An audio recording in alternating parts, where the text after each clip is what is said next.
আল্লাহ নবীকে মহব্বত করে জড়িয়ে ধরার জন্য আবু জেহেল ইকরামাকে মৃত্যু শাস্তির ঘোষণা দিয়ে দিল। সৈন্য সামন্তরা জোর করে নিয়ে গিয়ে ইকরামাকে গভীর জঙ্গলের মধ্যে প্রবেশ করিয়ে হাতে পায়ে দড়ি বেঁধে সেখানে রেখে দিয়ে এলো। এদিকে চারিদিক থেকে হিংস্র পশুরা মানুষের খুশবু পেয়ে আগিয়ে আস্তে আস্তে লেগেছে, কিন্তু যেই আসে ইকরামার থেকে দূরে গিয়ে গোল করে ঘিরে ইকরামার মুখের দিকে তাকিয়ে বসে, কেউ হামলা করছে না।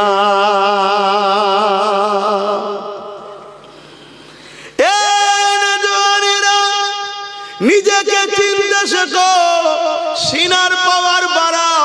ইকরামা কিন্তু কলেমা পড়ে নে, ইকরামা আবু জেহেলের ছেলে, আল্লাহ মানে নে, নবী মানে নে, তথাপিও জঙ্গল এসে গেছে, হিংস্র পশুগুলো আসতে লেগেছে, তাকে কিন্তু খেতে চাইছে না। গোল করে সে ঘিরে বসে ইকরামার দিকে তাকিয়ে রয়েছে। ঠিক এমন সময় ইকরামা বলে উঠলো, হে আল্লাহ পাকের সৃষ্টি মখলুকেরা, কেন তোমরা আমাকে খাচ্ছ না? কেন তোমরা আমাকে কেন ভোগ করছো না? এই জঙ্গলের পশুরা হিংস্র পশুরা কেন তোমরা আমাকে খাচ্ছ না? এই জন্যে কি জন্যে খেতে দেখছো না? ওই সময় ইকরামার কথাতে এই যুবকেরা আল্লাহ তো তিনি যিনি সর্বশক্তিমান, ওই পশুদের মধ্যে থেকে একটা পশু বড় বাঘ ছিল, সে আগে এসে পিঠ টেনে টেনে ইকরামার সামনে আগে এসে বলতে লেগেছে, ইকরামা রে, মানুষকে তো খেতে আমাদের বড় ভালো লাগে, মানুষের গোশত তো আমাদের জন্য খাওয়া চলে, কিন্তু তোমাকে খেতে পারবো না, কেননা তোমার শরীর থেকে আল্লাহ নবীর খুশবু বাহির হচ্ছে। আরো জোরে বলুন সুবহান।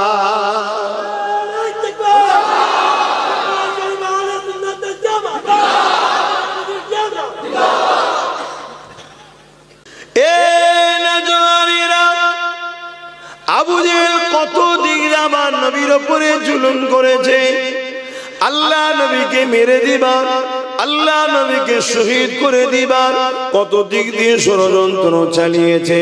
কিতাবের মধ্যে পাওয়া যায়, আমার নবী পাক যখন সিজদায় পড়ে যেতেন, লা ইলাহা ইল্লাল্লাহ, নেই কোনো ইলাহা এক আল্লাহ ছাড়া, ওই এক আল্লাহ রব্বুল আলামিনে যখন সিজদায় আমার নবী পড়ে যেতেন, আমার নবী পাককে কষ্ট দেবে, মেরে দেবার জন্য, জুলুম করার জন্য আমার নবী পাকের পিঠের উপরে পচা দুম্বার ভুঁড়ি পর্যন্ত চাপিয়ে দিত।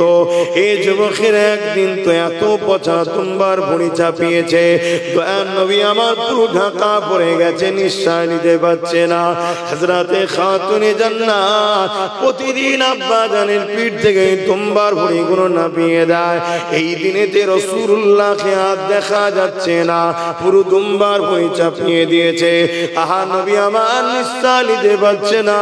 হযরতে খাতুনে জান্নাত আগে এসে, তখন তিনি ছোট ছিলেন, আব্বা জানের পিঠ থেকে এই পচা দুম্বার ভুঁড়িগুলোকে আস্তে আস্তে নামিয়ে দিল। আমার নবী পাক সিজদা থেকে মাথা তুললে, এ নওজোয়ান তরুণেরা, এদিকে খাতুনে জান্নাত ছোট্ট তখন তিনি ছিলেন, কচি কচি ছোট ছোট দুটো হাত নিয়ে কচি অন্তর কেঁদে উঠেছে বাপের কষ্ট দেখে। তাই তিনি আল্লাহ দরবারে বদদুয়া করতে লেগেছে, আল্লাহ পাক আমার আব্বা জানকে যারা কষ্ট দেয়, আল্লাহ আপনি তাদের উপরে আযাব দেন। আমার নবী পাক যেই কথা শুনতে পেলেন, খাতুনে জান্নাতের মুখে হাতটা দিয়ে বলতে লাগলেন, মা রে, এই বদদুয়া তুমি করো না মা, কেন তুমি আমার শরীরের অংশ, তুমি আমি রাসূলুল্লাহ আমারই একটা টুকরো, নবী নূর, খাতুনে জান্নাত নূর। এই যুবকেরা তরুণেরা, এ আমার নবী পাকের প্রেমিকেরা, আল্লাহ নবী জানিয়ে দিলে, এ আমার খদিজা টুকরি খাতুনে জান্নাত, তুমি আমার শরীরের টুকরো, তুমি আমার শরীরের অংশ, তুমি যখন হাত তুলবে আল্লাহ ওটা কবুল করে নেবে। আমি যে উম্মতদের নাজাতের জন্য এত কাঁদি, তোমার বদদোয়া আল্লাহ তাদেরকে ধ্বংস করে দেবে। এই খাতুনে জান্নাত তুমি বদদোয়া করো না মা। এই যুবকেরা তরুণেরা আমার নবী পাককে যারা মারতে চেয়েছে, আল্লাহ নবী তাদের জন্য ক্ষতি কামনা করেনি। কিন্তু বুঝাবার বিষয় হলো কত জুলুম করছে দেখুন। এটা নতুন নয়। যারা ইনসাফকে পছন্দ করেনি তারাই আমার নবীর দুশমন। যারা গরিবের হক দিতে চায় না তারাই আমার নবীর দুশমন। সে মুসলিম সেজে হোক আর না সেজে হোক, তারাই আমার নবীর দুশমন। যারা এতিমকে ধোঁকা দেয়, বিধবাকে কষ্ট দেয়, তারা কখনো আমার নবীর হতে পারে না। কেন আমার নবী এতিমদের পক্ষে, বিধবাদের পক্ষে, মজলুমের পক্ষে, গরিবের পক্ষে, অসহায়ের পক্ষে। এক কথাই নবী এই পৃথিবী থেকে অন্যায়কে মিটিয়ে মানুষের মুখে হাসি ফুটিয়েছিলেন। জোরে বলুন সুবহানাল্লাহ। তাই যুগে যুগে অন্যায়কারী শাসকেরা আমার নবীর ইসলামকে মিটাবার চেষ্টা করেছে, নবীর বাণীকে মুছে দিবার চেষ্টা করেছে, কখনো মাহফিলকে নবীর বন্ধ করার চেষ্টা করেছে। আল্লাহ নবীর মাহফিলে যারা যাবে তাদেরকে মৃত্যুদণ্ড দেওয়া হবে, আবু জেল ঘোষণা করে দিল। আর আল্লাহ পাকের বড় কুদরত, বলুন আল্লাহু আকবার। একবার বলুন সবাই আল্লাহু আকবার। আল্লাহ বড়, মহান বড়, মহান বড়। তিনার থেকে তো বড় আর কেউ নেই। তিনার হিকমত বুঝাও বড় মুশকিল। যারাই বেশি বিরোধী করেছে, হয় তাকে বা তাদের ঘর থেকেই আল্লাহ নবীর গোলাম বানিয়ে দিয়েছে। জোরে বলুন সুবহানাল্লাহ। আবু জেল ঘোষণা করে দিল, মুহাম্মাদের কাছে যে যাবে সাল্লাল্লাহু আলাইহি সাল্লাম তাকে মৃত্যুদণ্ড দেওয়া হবে, সুলিতে চাপানো হবে। তখন সুলিতে চাপানো হতো। একটা ধারালা রড ছিল, পায়খানার রাস্তায় বসিয়ে দিত, মাথাতে বেরিয়ে যেত। এত কঠিন শাস্তি দেওয়া হতো তখন। সাহাবা হুজুরদেরকে অনেক এভাবে সুলিতে চেপিয়ে ওই জালিমরা শহীদ করেছে। আজকে জালিমরা যেমন আমাদের অনেক ভাইদের ঘরে গুলি করে করে মেরে দিচ্ছে, পিটিয়ে পিটিয়ে মেরে দিচ্ছে, তৎকালীন আবু জেহেলের লোকেরা ধরে ধরে সাহাবা হুজুরদের মেরে দিতেন। আহা, এটা নতুন নয়, চলে আসছে। কিন্তু পার্থক্য একটা জায়গাতে হয়েছে। সেই পার্থক্যটাই আমি আজকে আপনাদের বুঝাবো। আল্লাহ নবী, নবী দয়ার নবী সাহাবা হুজুরদের নিয়ে দিনের আলোচনা করতেছে। এই যুবকেরা আবু জেহেল ঘোষণা করে দিল, মুহাম্মদ রাসূলের কাছে যে যাবে তাকে মৃত্যুদণ্ড দেওয়া হয়ে যাবে। আহারে সাহাবা হুজুররা লুকিয়ে লুকিয়ে লুকিয়ে আমার নবী পাকের কাছে যায়। তাদের উপরে জুলুম হয়েছে। কেমন জুলুম হয়েছে? মরুভূমি গরম বালি, পাথর এলাকা গরম বালি, যে বালির উপরে মানুষ খালি পেয়ে 10 মিনিট দাঁড়াতে পারবে না, ওই গরম বালির উপরে সাহাবা হুজুরদের ধরে ধরে চিৎ করে শুইয়ে ঘন্টার পর ঘন্টা শুইয়ে রাখতো এবং বুকের উপরে ভারী পাথর চাপিয়ে দিত। এ নওজোয়ান তরুণেরা, আজ আমি আপনি ইসলামকে সহজে পেয়েছি। চারিদিকে আযান হচ্ছে, চারিদিকে মসজিদ রয়েছে, চারিদিকে মাদ্রাসা রয়েছে, হাফেজ আলেম রয়েছে। ইসলামকে বড় সহজে পেয়েছি, তাই ইসলামের উপরে গুরুত্ব বড় কম, কোরআনের পক্ষে থাকার গুরুত্ব বড় কম। কিন্তু মনে রাখবে, যেখানে ইসলাম নাই সেখানে কখনো শান্তি নাই। যেখানে ইসলাম আছে ওই জায়গাতেই তো মা বাপের সম্মান রয়েছে। দেখুন না, যেখানে ইসলাম নাই সেখানে মা বাপ বেশিরভাগটা বৃদ্ধাশ্রমে, আর যেখানে ইসলাম আছে মানুষটা হয়তো ভ্যান চালিয়ে খায়, লেবারি করে খায়, দিন মজুরি করে খায়, ইমামতি করে খায়। পয়সা হয়তো কম হতে পারে, কিন্তু মাকে না দিয়ে নিজে খাই না কখনো। জোরে বলুন সুবহানাল্লাহ। কেন? ইসলাম আছে তাই। ইসলাম ওদেরকে শিখিয়েছে জাল জান্নাতু তাহতা আকদামুল উম্মাহাত, মায়ের পায়ের তলাতেই তো জান্নাত আছে। জোরে বলুন সুবহানাল্লাহ। আর বাপ হলো জান্নাতের দরজা। জোরে বলুন সুবহানাল্লাহ। তাই ইসলামকে মুছে দিবার বিরাট প্ল্যান চলছে। কিন্তু এটা আপনাদেরকে বলে দিই, ইসলামকে মুছে দিবার কোন মায়া এমন সন্তান পয়দা করতে পারেনি আর পারবে না। কেন? ইসলামের হিফাজতের দায়িত্ব খোদ আল্লাহ নিয়েছে। জোরে বলুন সুবহানাল্লাহ। মুসলমান ঘরের ছেলে মেয়েরা, তরুণেরা, তবে হ্যাঁ যারা মুছতে গেছে তাদের মধ্যে থেকে আল্লাহ ইসলামের ঝান্ডা ধরাবার লোক তৈরি করে দিয়েছে। সেই বিষয়ে একটা কথা বলি শোনে। আবু জেহেল ইসলামের চরম দুশমন ছিল, আমার নবী পাকের চরম দুশমন ছিল। আবু জেহেল চেয়েছিল আমার নবী পাককে মিটিয়ে দেবে, নবী পাকের দিনকে মিটিয়ে দেবে। তাই সে ঘোষণা করে দিল মুহাম্মদ রাসূলের কাছে যে যাবে তাকে মৃত্যুদণ্ড দেওয়া হবে। আর এদিকে 1 তারিখে আল্লাহ নবী এক রাস্তা দিয়ে হেঁটে যায়, অপর দিক থেকে আবু জেহেলের ছেলে ইকরামা হেঁটে যেতে লেগেছে। হঠাৎ করে ইকরামা আমার নবী পাকের চেহারার দিকে যখনই নজর পড়েছে, আরে আমার নবী পাকের চেহারা তো সেই চেহারা যে চেহারার উপরে স্বয়ং আল্লাহ পাক নিজে কসম কেটেছে।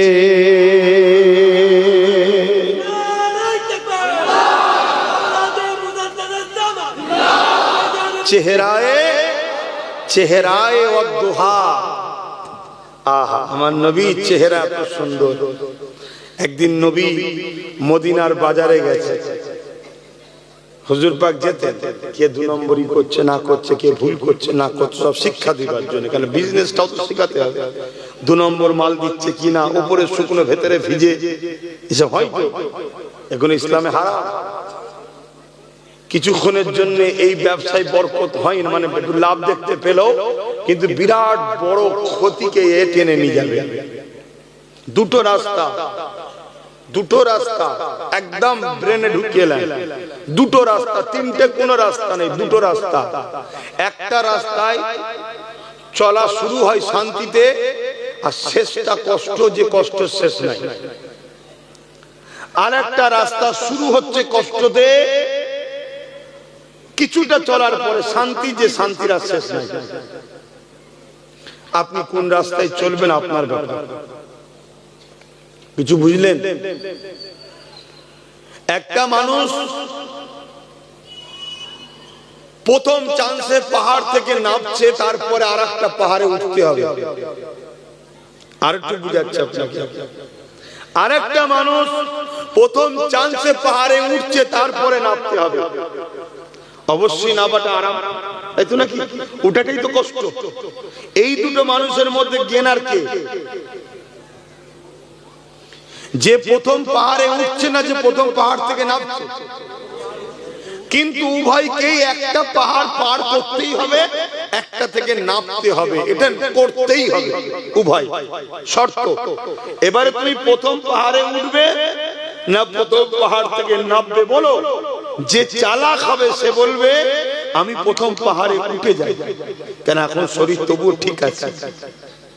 নামতে গেলে একটু হলেও তো এনার্জি, ক্যালোরি লস হবে, তখন ওটা কিন্তু বড্ড ভারী হয়ে যাবে। তা ইসলামের রাস্তা হলো প্রথম পাহাড়ে উঠা, তারপরে নাবা, অর্থাৎ শান্তি আর শান্তি। আর শয়তানের রাস্তা হলো প্রথমেই আরাম খোঁজে, নেবে পর পরে ভাবা যাবে কোনি, কিন্তু তারপরে আর উঠতে। বুঝাতে পারছি? 3টে কোনো রাস্তা নেই, দুটো রাস্তা। যদি তোমার দুনিয়াবি জিন্দেগি কষ্টের হয়, আখিরাতে কল্যাণ। আর যদি দুনিয়াবি জিন্দেগি তোমার শান্তি হয়, আখিরাতে বরবাদ। কিন্তু বিছখানে একটা শর্ত হলো ঈমান। ঈমান নেই, কষ্ট করেছে দুনিয়ায়, ওর কোনো লাভ নেই। বুঝতে পারছেন তো? ঈমান হলো শর্ত। তো যাই হোক, আমি যে কথা বুঝাতে গিয়ে গেলাম, ইকরামা আমার নবী পাককে যেই দেখেছে, আমার নবী পাককে দেখে আর থাকতে পারেনি। আমার নবীকে এত সুন্দর দেখতে ছিলেন, জোরে বলুন সুবহানাল্লাহ। আরে ইউসুফ আলাইহিস সালাম তো আমার নবীর সৌন্দর্যের 10 ভাগের 1 ভাগ পেয়েছে। আমার নবীর সৌন্দর্যের 10 ভাগের 1 ভাগ ইউসুফ নবী পেয়েছে। এতে মিশরের নারীরা একবার শুধু দেখেছিল, ওই অবস্থায় আঙুল কেটেছে, নিজেরা আঙুল কাটছে, হুঁশ নাই। ইউসুফ নবীর রূপেতে তারা দিওয়ানা হয়ে আছে। জোরে বলুন সুবহানাল্লাহ। কিন্তু ইউসুফ নবী পেয়েছে কার থেকে? মুহাম্মদ রাসূলের ঝুলি থেকে। নবী মুহাম্মদ রাসূলের 10 ভাগের 1 ভাগটা ইউসুফ নবী পেয়েছে। তা নবীর কাছে 10 ভাগ আছে, তাহলে আমার নবী কেমন দেখতে? আম্মা হযরত আয়েশা সিদ্দিকা রাদিয়াল্লাহু তাআলা আনহার কোলে মাথা দিয়ে আমার রাসূলুল্লাহ একদিন আরাম করতেছেন। এ নওজওয়ানেরা, আম্মা আয়েশা সিদ্দিকা রাদিয়াল্লাহু তাআলা আনহা একবার আমার রাসূলুল্লাহ চেহারার দিকে তাকায়, আর একবার আসমানের চাঁদের দিকে তাকায়, একবার আমার নবী পাকের চেহারার দিকে তাকায়, আর একবার আকাশের চাঁদের দিকে তাকায়। আল্লাহ নবী বলতে লাগলেন, এ আয়েশা কি দেখছেন আপনি? ইয়া রাসূলুল্লাহ হাবিবাল্লাহ, আপনাকে দেখছি আর আকাশের চাঁদকে দেখতেছি। আমার রাসূলুল্লাহ বললেন, কি দেখছো আয়েশা? দেখে কি বুঝতে পারলে? ইয়া রাসূলুল্লাহ ইয়া হাবিবাল্লাহ, আকাশের চাঁদের দাগ আছে, কিন্তু আমার কোলের চাঁদের কোনো দাগ না। আমার নবীর তুলনা চাঁদের সঙ্গে হয় না, কিন্তু যে ভাষাটা না বললে আপনারা বুঝবেন না। কথা মাথায় ঢুকছে? কেন? চাঁদও আমার নবীর গোলাম। জোরে বলুন সুবহানাল্লাহ। তাই তো নবী ইশারা করেছিল, 2 টুকরো হয়ে গেছে, গোলামির ইজহার করেছে। আমাদের ঘরে গোলামি করতে গেলে গোলামির প্রমাণ দিতে হবে না? হবে না? কথা বলে। আল্লাহ ও রাসূলের প্রেমের নাম শুধু হালুয়া রুটি খাবার নাম নয়। আল্লাহ ও রাসূলের প্রেমের নাম কখনো গুলিও খেতে হতে পারে, কখনো জেলও খাটতে হতে পারে, কখনো অস্ত্রের আঘাতে 2 টুকরো হয়ে যেতে হতে পারে। এটাই তো প্রকৃত প্রেমের নাম, যে আমি সব জায়গাতেই আল্লাহ ও রাসূলের পক্ষে থাকবো। শুধু হালুয়া রুটি খাবার বেলায় আল্লাহু আকবার না, গুলি খাবার বেলা তো আল্লাহু আকবার বলবো, অস্ত্রের সামনে তো আল্লাহু আকবার বলবো, স্টিম রোলার চলবে তাও আল্লাহু আকবার বলবো। এ তো প্রকৃত প্রেমিক।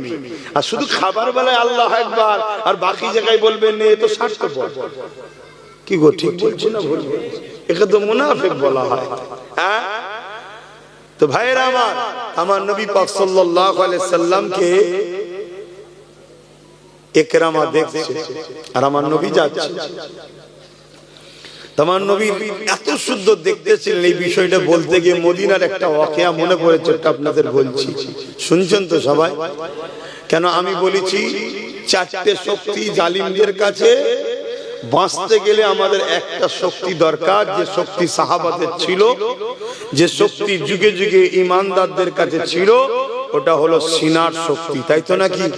আমি এই সিনার শক্তিটা বুঝাবো বলেই আমি এই দিকে আলোচনা করছি।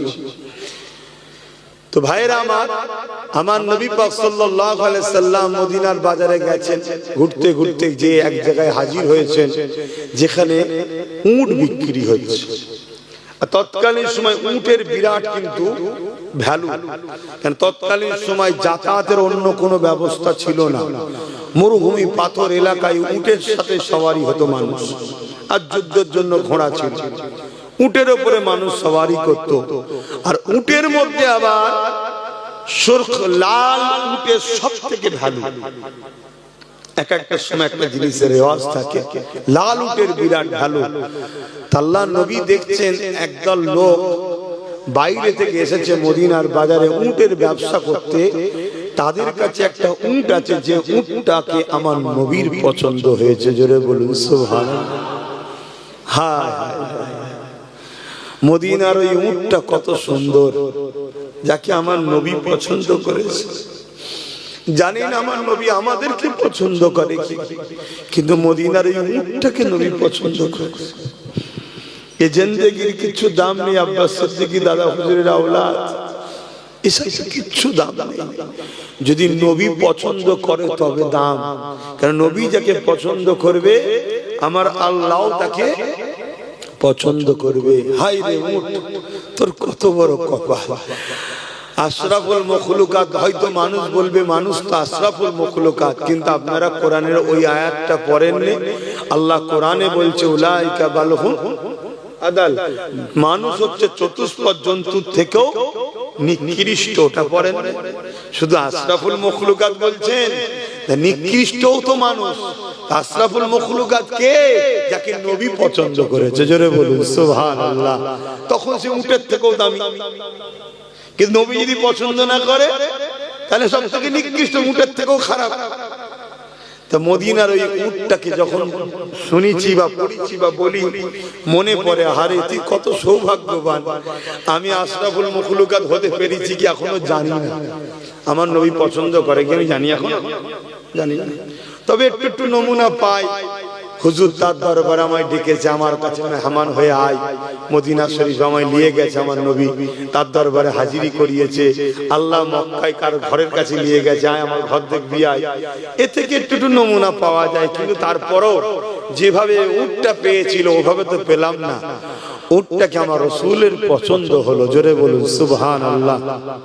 আল্লাহ নবী উটের মালিকদের বললেন, তখনকার সময় একটা উটকে 4 জন 5 জন মিলে বিক্রি করতো, পয়সা কম তো, 4 জন 5 জন মিলে কিনেছে, যা লাভ হবে 4-5 জন ভাগ করবে। এখনো অনেক সময় হয়, কুরবানির সময় দেখবেন একটা বড় গরুকে 5 জন মিলে খরিদ করেছে, 1 লাখ টাকা দাম। কথা বুঝেছে? 5 কুড়ি 20,000 করে দিয়েছে, বিক্রি হলো 1.5 লাখ টাকা। বুঝাবার জন্য বলছি, কুরবানির সময় মানুষ সুন্দর দেখে, পয়সা দেখে না, ওই সুযোগে ধরেন একটু ইনকাম হয়ে যায়, 1.5 লাখ টাকা দাম। তাহলে কি হবে? সবাই 10,000 টাকা করে লাভ পেয়ে গেল, 5 জন মিলে ব্যবসা করছে। আল্লাহ নবী বললেন, এই উটটা কি আমাকে দেয়া যাবে? একটা দামের কথাও হলো, সবাই বলল হ্যাঁ দেব। আল্লাহ নবী বললেন, পয়সা কিন্তু আমার কাছে এখন নাই। আমি পয়সা বললাম কেন? এই ভাষাটা আপনারা বুঝবেন। তখনকার সময় স্বর্ণ মুদ্রা চলতো, কথা বুঝে আসছে? ওটা বললে অনেকে বুঝতে নাও পারে, পয়সাটা চট করে বুঝে যাবে। তো পয়সা আমার কাছে এখন নাই, আমি কিন্তু ঘরে গিয়ে পাঠিয়ে দেব। সবাই বলছে হ্যাঁ আপনি নিয়ে যান, আপনি নিয়ে যান। দড়ি আমার নবীর হাতে দিয়েছে, নবী দড়ি নিয়ে চলে যাচ্ছে। সবাই আমার নবীর দিকে তাকিয়ে আছে, জোরে বলুন সুবহানাল্লাহ। তাদের মধ্যে থেকে হুজুর যখন চলে গেছে, এবারে চোখের আড়ালে হয়ে গেছে, তখন বলছে হারা উটটা যে দিলি তুই ওনাকে চিনিস তো?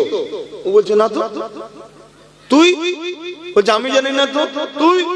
না তুই। 5 জনে একে অপরের কথা হচ্ছে। আরে যখন চিনি না দিলি কি করে? আমি মনে করি তুই চিনিস, এ বলছে তুই চিনিস, তা জানিস না যখন উটটাতে দিলি কি করে?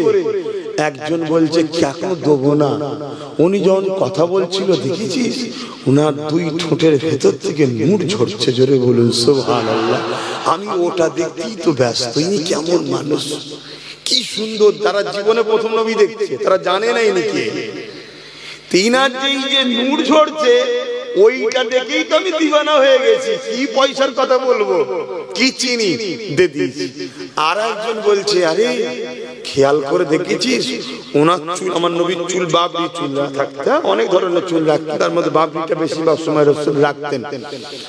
আমার নবী পাশে এই বাবরি চুল হাওয়া লেগে উড়ছিল, তো যখন উড়ছে ওরা বলছে হুজুরের চুলের, উনি যে ওই ব্যক্তিটা যে ওনার চুলের থেকে আলো ছটা পাহাড়ে গিয়ে যেমন কোন জিনিস এটা রেখা পড়ে না, এরকম রেখা পড়ছে, ওটা দেখতেই আমি ব্যস্ত ছিলাম, জোরে বলুন সুবহানাল্লাহ। এক একজন এক একটা আমার নবীর মুখের চেহারা তারিফ করছে। 5 জনের যখন তারিফ হয়ে গেছে তখন একজন বলে উঠছে যা আমাদের উটটা মনে হয় গেল, মানে চুরি হয়ে গেল, আর পাবো না। চেনে না তো কেউ, জানে না তো কে নিয়ে গেছে, কোথায় গেল, কার কাছ থেকে পয়সা নেবো, কেউ আর ফিরে আসে নাকি? হ্যাঁ, ওই সময় তাঁবুর ভেতর থেকে একজন মহিলা আওয়াজ দিয়েছে। যে মহিলা ছিল ওই গোত্রের সর্দার। আগেকার সময় ব্যবসায়ী যেত, একটা গ্রুপ যেত, তার একজন সর্দার ছিল। সে সর্দারের কন্যা, কোন কোন কিতাবে আছে তার পরিবার, যাই হোক কন্যাটাই ধরছি। কন্যা সে আওয়াজ দিয়ে বলে যে খবরদার, উট হারিয়ে গেছে বলবে না, উটের পয়সা পাবে না বলবে না, আমি তোমাদেরকে বলছি উঠলে চিন্তা করোনি। তখন এরা পাঁচজন বলছে যাক, কেউ তো উনাকে চেনে, চিন্তা নেই। তখন ওই মহিলা গিয়েছে বলছে, আরে ওনাকে আমিও চিনি না। জোরে বলুন সুবহানাল্লাহ। তাহলে জিম্মেদার হলেন কেন? বলছে উনার কথাবার্তা, চাল চলন, আখলাক বলছে উনি কখনো প্রতারণাকারী হতে পারে না। জোরে বলুন সুবহানাল্লাহ। তো উনি যদি পয়সা না দেয়, আমি এই কথা চলছে, এমন সময় আমার নবীর এক সাহাবী এসে বলছে উটের মালিক কারা? তারা বলছে আমরা।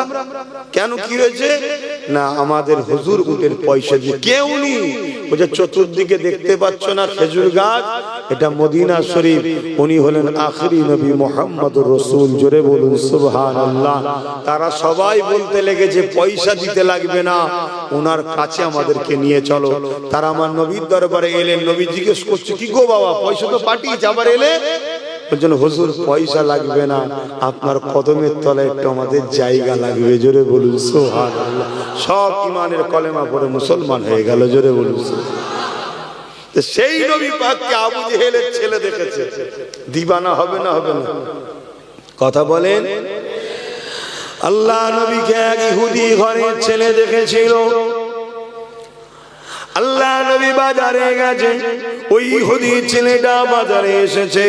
আমার নবী পাক মানুষের সঙ্গে কথা বলে, আমার নবী পাক একে অপরের সঙ্গে কথা বলে। ওই ইহুদি ঘরের যুবকটা আমার নবী পাককে দেখতে লেগেছে। আমার নবী পাকের কথাবার্তা, ব্যবহার, আখলাক দেখে ওই ইহুদি ঘরের ছেলেটা মনের মধ্যে আমার রাসূলুল্লাহর জন্য মহব্বত, ভালোবাসা এসে গেছে। আমার নবী পাকের আখলাকে সে দিবানা হয়ে গেছে। এ যুবকেরা তাই লুকিয়ে লুকিয়ে লুকিয়ে আমার নবী পাক যখনই যেখানে যায়, ওই ইহুদি ঘরের যুবকটা ফলো রাখে, আমার নবী পাককে অনুসরণ করে চলে, আমার নবী পাককে খেয়াল করে। এইভাবে দীর্ঘদিন যাওয়ার পরে ওই ইহুদি ঘরের সন্তানটা ভাবতে লাগলো, একবার মুহাম্মদ রাসূলকে বলা যাক তিনার খাদেম হিসেবে যেন আমাকে রাখে। এত সুন্দর আখলাক চরিত্র, এত দরদি মানুষ তিনি, আশা রাখছি বললে আমাকে ফিরিয়ে দেবেন না। আল্লাহ নবী আগে আসলো। ওই ইহুদিটা আগে এসে বলতে লাগলো, হে আব্দুল্লাহর বেটা মুহাম্মদ সাল্লাল্লাহু আলাইহি ওয়াসাল্লাম, আমি ইহুদি ঘরের যুবক, আপনার কথাবার্তা, ব্যবহার, আখলাক আমাকে বড় ভালো লাগে। আমি আপনার সাথে থাকতে চাই। আপনি সফরে যাবেন, আপনার সাথে যাব, আপনার সঙ্গে উঠা বসা করব। তবে একটা শর্ত হলো, আমি আমার বাপ দাদা ধর্ম ইহুদি ছাড়ব না। শুনছেন তো? ধর্ম ছাড়ব না। আল্লাহ নবী মুচকে হাসলেন, হেসে বলছে ঠিক আছে বাবা, তাই থাকো তুমি আমার সাথে। জোরে বলুন সুবহানাল্লাহ। যুবক নবীর সাথে আছে, একদিন যাই, দুদিন যাই, 3 দিন যাই, 1 বছর, 2 বছর, 4 বছর, 7 বছর নবীর সাথে আছে। ওর কাজ ছিল শুধু নবীর সাথে ঘোরা। নবী ওই ইহুদি ঘরের ছেলেকে কোনো দিনের জন্য কোনো হুকুম ফরমাস কিচ্ছু বলতেন না। কিন্তু যখনই নবী মদিনার নবাবী শরীফে ঢুকতো, ইহুদি যুবকটা নবীর জুতোটা নিয়ে বুকে করে দাঁড়িয়ে থাকতো। যখন প্রথমবারে হুজুর ঢুকতে গেছে আল্লাহ নবী কাছে, ও তখন দরখাস্ত করেছিল, হুজুর আপনার মতো মানুষের যদি জুতোটা আমি বইতে পারি, নিজেকে ধন্য মনে করব। এই কাজ থেকে আপনি আমাকে মাহরুম করবেন না। যে যা বলে আপনি সবার জন্য সব দেন, আপনি বড় দয়ালু, মানে রাহমাতাল লিল আলামিন। কিন্তু সে তো জানে না, সে তার ভাষাই বলছে, তা আপনি আমাকে এই সুযোগটা দেন। আল্লাহ নবী বললেন ঠিক আছে বাবা, তোমার যখন মনের ইচ্ছা। তো একদিন হুজুর নবাবী শরীফ থেকে বেরোচ্ছেন, আর ও প্রতিদিন জুতো লাগিয়ে দিত পায়ে, আর দেখছে জুতোটা অন্য সাহাবী দিচ্ছে। আল্লাহ নবী বলে উঠলেন, বাবা সাহাবী রে, তুমি জুতা দিচ্ছ, আমার সেই ইহুদি ঘরের যুবকটা কোথায় গেল? ওই সাহাবীরা বলতে লাগলেন, ইয়া রাসূলুল্লাহ, হাবিবাল্লাহ, সে বড় অসুস্থ, বড় বিমারে, মনে হয় সে আর বাঁচবে না, বড় অসুস্থ, সে বড় কষ্টের মধ্যে রয়েছে, বিছানা সজ্জিত হয়ে গেছে। এই যুবকেরা, তরুণেরা, আল্লাহ নবীর কথাটা শোনার সাথে সাথে ওই ওই ইহুদি যুবককে দেখার জন্য নবী আমার ইহুদির বাড়িতে চলে গেল। আল্লাহ নবী ওই জায়গায় চলে যাওয়ার পর ওই ইহুদিটা আমার ঘরের ছেলেটা আমার নবী পাককে দেখে উঠে বসে পড়ল। আল্লাহ নবী গিয়ে তার মাথাতে হাত দিলেন। হাত দিবার সাথে সাথে নবী আমার হাতটাকে টেনে নিলেন।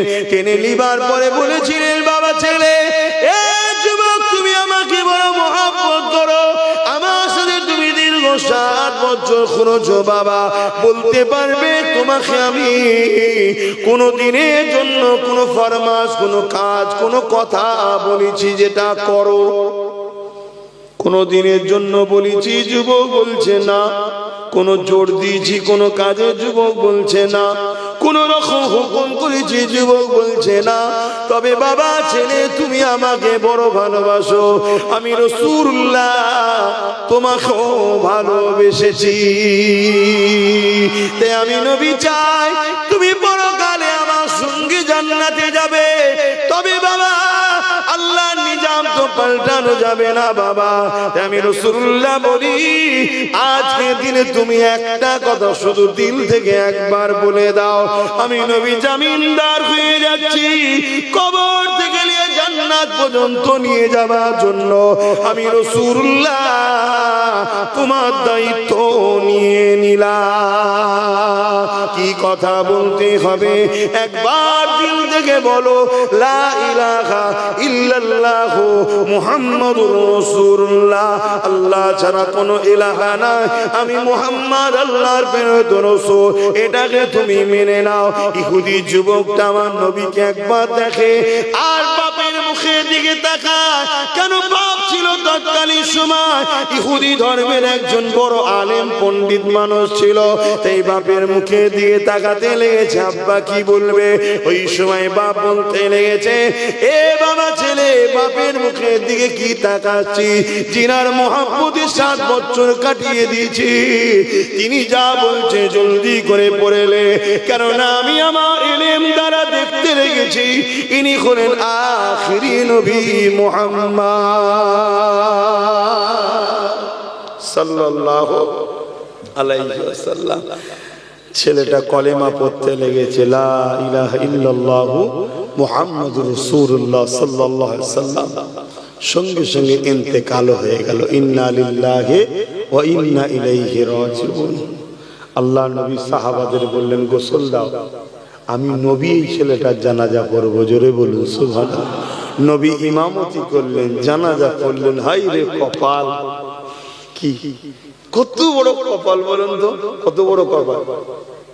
গৌসুল আজম বড় পীর সাহেবের থেকেও বড় কপাল, খাজা গরিবের নওয়াজের থেকেও বড় কপাল, মুজাদ্দিদ জামান দাদা হুজুরের থেকেও বড় কপাল। কেন? ওই যুবক আর সাধারণ যুবক নাই, এখন তিনি সাহাবী হয়ে গেছে। জোরে বলুন সুবহানাল্লাহ। আর সাহাবীদের সম্মান কত? নবীদের পরে। শুনছেন তো? নবীদের পরে আর সাহাবাদের পরে ওলিয়া উলিয়া গৌস কুতুব সব পরপর তফকা আছে। চিন্তা করে নবীর প্রেমটাকে কোথায় নিয়ে গেল, বুঝতে পারছেন? হ্যাঁ, শুধু মরণের শেষ সময়ে একবার নবী বললো, একবার বল। তা তোমাদের দিলে যদি সত্যি নবীর প্রেম থাকে, ঠিক সময় হলেও দেখবেন সব পরিবর্তন হয়ে যাবে। এই ভুল বলছি? সব পরিবর্তন হয়ে যাবে। আর নবীর প্রেম যদি না থাকে, আমি যে বলছিলাম না, জিততে গেলে সিনার পাওয়ার, সিনার পাওয়ারটাই হলো দুটো জিনিস দ্বারা হয়, আল্লাহর ভয়, নবীর প্রেম ও আদব। জোরে বলুন সুবহানাল্লাহ। তাহলে বলুন, সেই নবীকে একরামা আবু জেহেলের ছেলে দেখছে, দিওয়ানা হবে না? হবে না? আমার এই পয়েন্টটা মনে আছে তো নাকি? অসুবিধা হচ্ছে? আর একটুখানি বলি, 8টায় ছেড়ে দেবো, তারপরে আল্লাহ করে নামাজ পড়বো। নামাজের পর বসিরাট হুজুরের আওলাদ আসবে ইনশাআল্লাহ, তিনি আলোচনা করবেন। তাই তো আছে তো? এই কমিটির ছেলেরা কোথায়? কারা জলসা আছে তো? আসবে তো? কথা হয়েছে? আসবে ইনশাআল্লাহ। কেন আমি নিজে থেকে বলে দিলে তো হবে না, কমিটিকে একটু শুনতে হবে। কেন কখনো কখনো অসুবিধে হয়, হয়তো বলে দিতে পারে যে বাবু আমি যেতে পারছি না, আমি প্রচার করে যাচ্ছি, কথা খারাপ হয়ে যাবে না? ওই জন্য একটু কমিটিকে জিজ্ঞেস করে নিতে হয়। ভাইরা নওজোয়ান তরুণেরা, এ নবী পাকের প্রেমিকেরা, আবু জেহেলের ছেলে ইকরামা যখন আমার নবী পাককে দেখতে পেল, আর দূরে থাকতে পারল না। সম্পর্ক কিন্তু পাড়ার দিক দিয়ে ভাই ভাই ভাই কথা বুঝে আসছে না?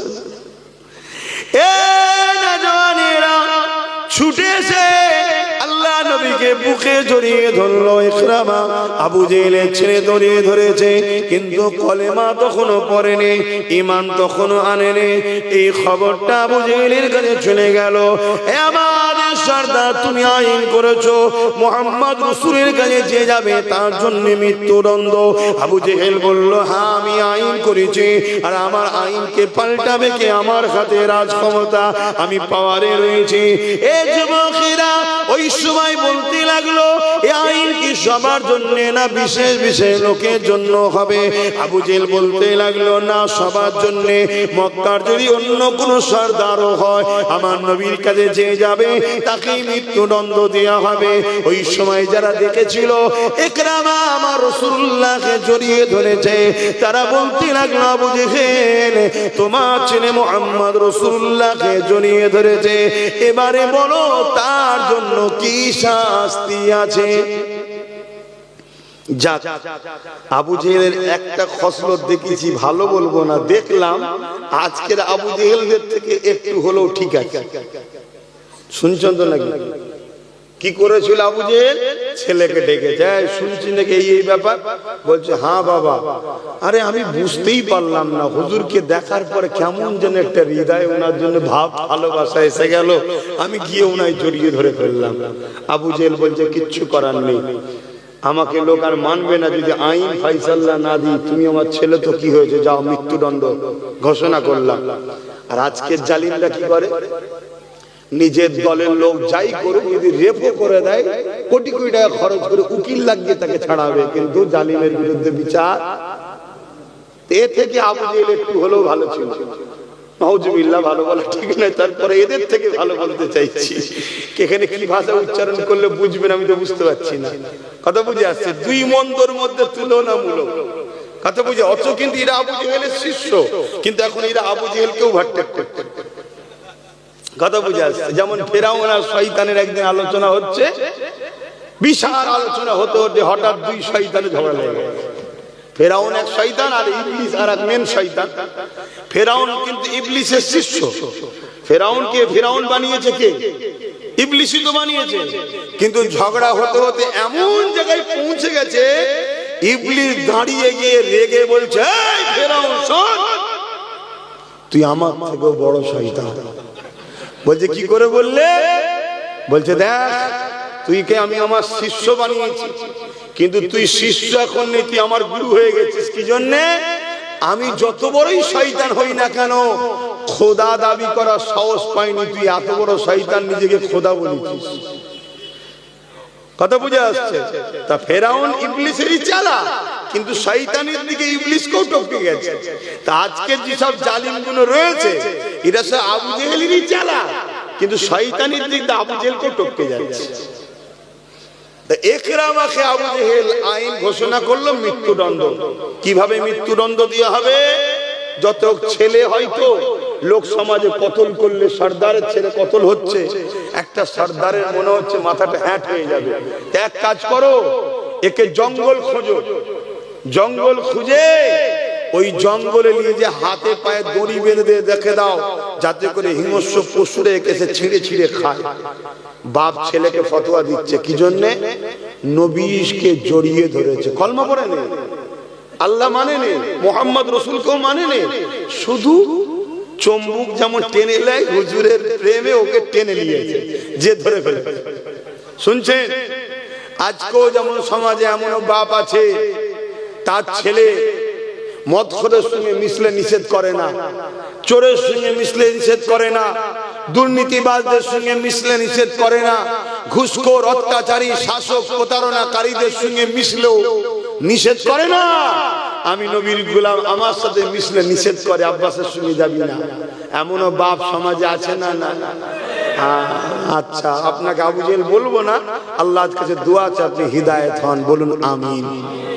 তো ভাইরা আমার, কিন্তু খসলত ওই দিকেই যাচ্ছে। হ্যাঁ, সে আমার নবীকে জড়িয়ে ধরেছে, তার জন্য শাস্তি। আমার উপরে রাগ কেন? আমার উপরে রাগের পেছনে একটাই কারণ, আমি নবীর পক্ষে কথা বলি তাই, এবং হক কথা কোনো খুলে খুলে বলে দিই, কারো ডায়ে বায়ে মুখ দেখি না। এজন্যই তো রাগ লাগে, না অন্য কিছু। কারো ঝেড়ে নিচ্ছি নাকি ভাই? তোমাদের কারো জমি ঝেড়েছি, তোমাদের কারো চাকরি ঝেড়েছি, তোমাদের কারো পদ ঝেড়েছি, তোমাদের কারো টাকা ঝেড়েছি, কারো সঙ্গে বিজনেস করতো চিটিংবাজি করে টাকা মেরে দিয়েছি, তা রাগটা কেন?